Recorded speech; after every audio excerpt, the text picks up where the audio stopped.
Well, quite the juxtaposition from Sky Fox this afternoon, the growing Palestinian encampment in UCLA's Dixon Court, as dozens of police cruisers stage at the bottom of Jan's steps.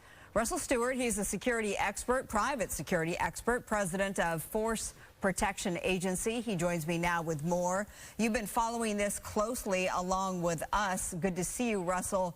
What do you make of the law enforcement response last night, or should I say the lack of?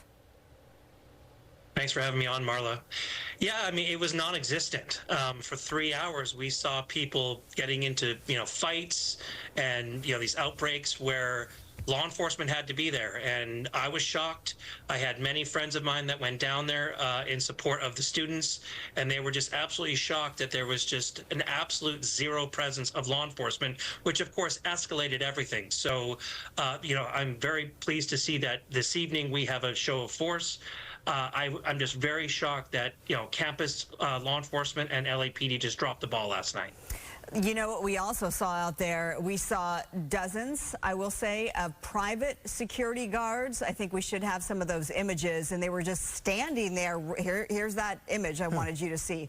Literally, Russell, they're standing there, hands in the pockets. They're not doing anything, and this is the height of the utter chaos. We asked them, Gina Silva asked them, they are not armed. What is the purpose of having the private security out there if they're going to stand there, and in fact, if they're not armed?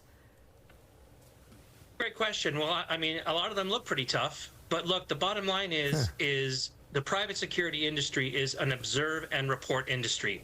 It is not something that they're going to physically engage and get involved in a lot of these fights. Unfortunately, I also saw there was another company there that does more staffing for things like the Hollywood Bowl and stuff like that, which are more, yes, they fall under the security guard purview, but they're more there to show you where the stairs are or show you where the restroom is or show you how to get back to the parking lot. So I think that there's a misconception that these security guards are going to take over a law enforcement role and step in and get physical, and that's just not going to be the case. Yeah, well, we're seeing, just so you know, we're seeing that live picture from just west of the encampment with hundreds of people there, those pro-Palestinian protesters. They're still there. Now, I understand that you are getting more requests since the violence erupted last night. More people concerned about their own safety, saying, hey, will you guard me? I want to go out there. When you go out there, then, are you just like those other gentlemen that we just saw last night, where you're not armed, and the idea that if you are, that could further incite violence?